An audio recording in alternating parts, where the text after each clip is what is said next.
Zhenya Tsvetnenko must have felt like he was on top of the world. He and his family emigrated from Russia to Perth, Australia when he was 13, and by 29, he was worth over $100 million. Zhenya originally went to university to study electrical engineering, but eventually dropped out of college. He developed a system that automatically delivers entertainment products to people's phones through SMS messages. Zhenya and his wife Lydia were socialites in Perth and were frequently seen at red carpet events. Their lavish wedding cost $600,000, and the couple arrived in a horse-drawn carriage. The wedding ended by releasing hundreds of butterflies before heading off to the reception. Inside the $80,000 venue, decorated with $12,000 worth of black silk and over $60,000 in flowers, Zhenya played an original guitar song for his bride. The couple drank bottles of 1986 Penfolds Grange Hermitage, which cost $2,000 each. Finally, after a night spent under crystal chandeliers, Zhenya and Lydia got on a helicopter to the airport and they flew to their honeymoon in Southeast Asia. In 2007, Zhenya launched his own record label, creatively named Zhenya Records. The label signed a band and claimed they would capture the international market, but it doesn't seem like much came from that. The couple had 7 homes in Australia and another overseas, and both Zhenya and Lydia had their own Lamborghinis. Zhenya also owned a Ferrari, a Bentley GTC, a Mercedes SLK, and a Hummer, and said he made more money than he could count. For Lydia's 29th birthday party, Zhenya flew her to Los Angeles, where he spent $1 million on a private performance from Snoop Dogg. For his 30th birthday, Lydia arranged for ice sculptures of his Lamborghini and Ferrari to be carved and a cake with Zenya's face on a $100 bill. Lydia Gaugg worked at a high-end fashion boutique in Perth and first met Zhenya in a nightclub. She supported Zhenya financially while he was developing his business. Once he made his fortune, he told her to quit her job.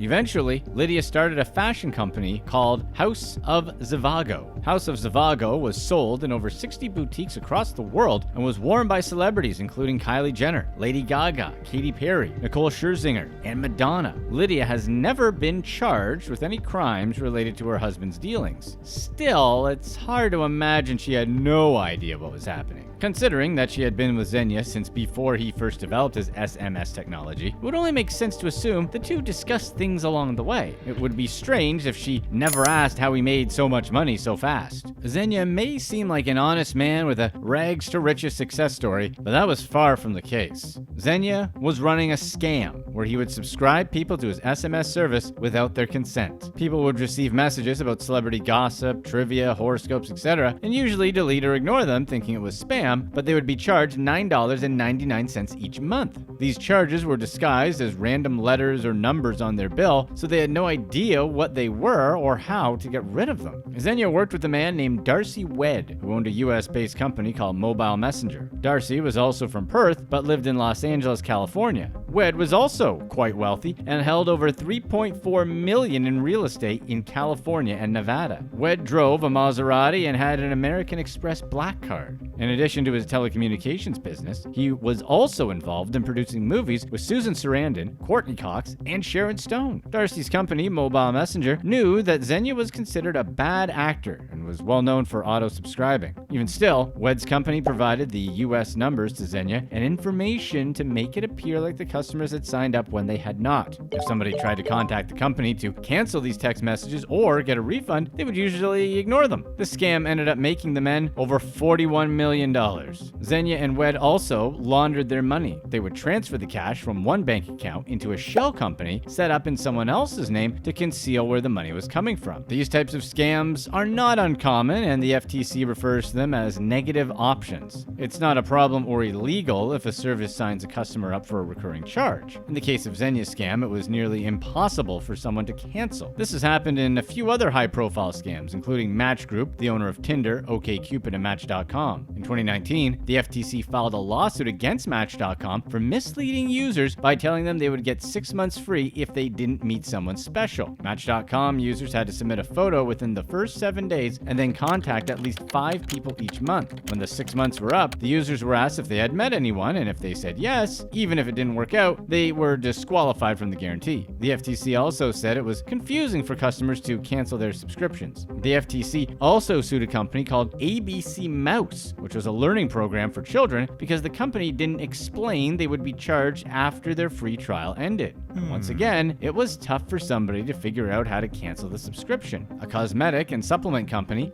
Media, also conned people into thinking they would just pay a shipping fee for a product. After paying, the customers were charged $90 and then entered into a monthly subscription. Just like Zhenya and Wed, Media laundered their money through shell companies. Recently, a group of senators introduced the Unsubscribe Act, forcing companies to make canceling a service as easy as signing up. It would also force companies to notify customers when a trial is finished. In 2018, California passed a state law that requires companies to provide a very clear explanation when the price changes after a free trial. The law also forces these businesses to get consent from a customer before they are charged automatically. They must all give customers information about how to cancel. In July 2016, Zhenya was charged in the U.S. with wire fraud, conspiracy to commit wire fraud, and conspiracy to commit money laundering. Each charge carries a maximum sentence of 20 years. In 2018, just a few days before Christmas, he was arrested at his luxury Riverside apartment by Australian federal police. The government said they were seeking extradition for the 2016 charges and that Zhenya was part of one of the biggest scams in U.S. history. All in all, the auto-subscribing scam had stolen more than $196 million from U.S. citizens. Earlier in 2018, Wed was sentenced to 10 years in prison.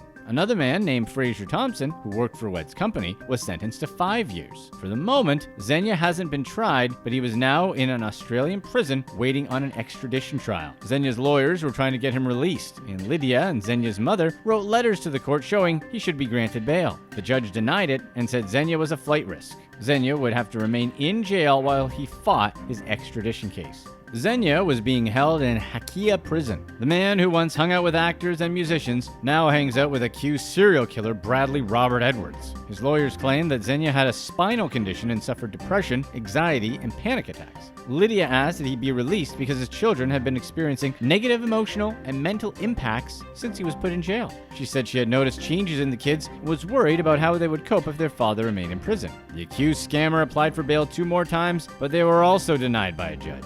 His team filed a petition with the UN Human Rights Committee saying that he should be allowed bail during the trial because he was innocent unless proven guilty. That petition was denied. Finally, after almost 3 years in custody, Zhenya had a 4-day extradition hearing. Just as the hearing started, Zhenya threw in the towel and agreed to be extradited to the United States. After Zhenya made his decision, he was flown to the U.S. and held in jail while he awaited for his trial to start. Before his arrest, Zhenya and another man, Malcolm Day, had invested in a club called VOYEUR Bar. Malcolm Day was the founder of Adult Shop, Australia's largest online retailer of adult toys. VOYEUR Bar had private booths with bottle service and even a VIP toilet for people who didn't want to wait in line. In addition to the bar, there were offices and a radio station upstairs. In December 2018, someone tried to burn VOYEUR Bar down twice within 1 week. VOYEUR Bar had over $100,000 of damage and closed down afterwards. The police have arrested and charged the man with arson, but others smell an insurance scam, especially with Zhenya involved.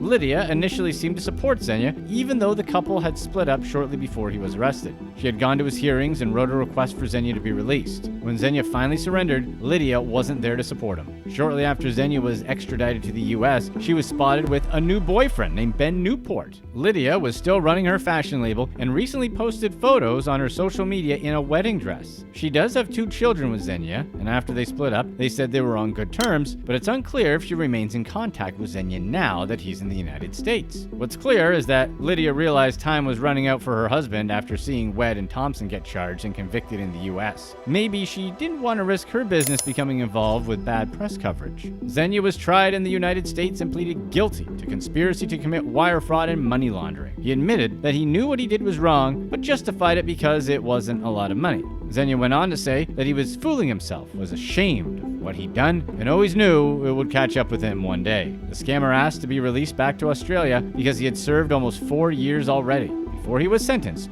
48 people, including family, friends, business associates, and even inmates locked up with Zhenya, wrote letters to the judge asking her to go easy. When it was time for the judge to make her ruling, she sentenced Zhenya to more than 8 years in a U.S. federal prison. The judge also said that Zhenya would have to pay back over $15 million, and he has already done so. After the sentencing, the U.S. attorney Damian Williams remarked that Zhenya got what he deserved because he, Wed, and the others involved made a fortune by scamming people.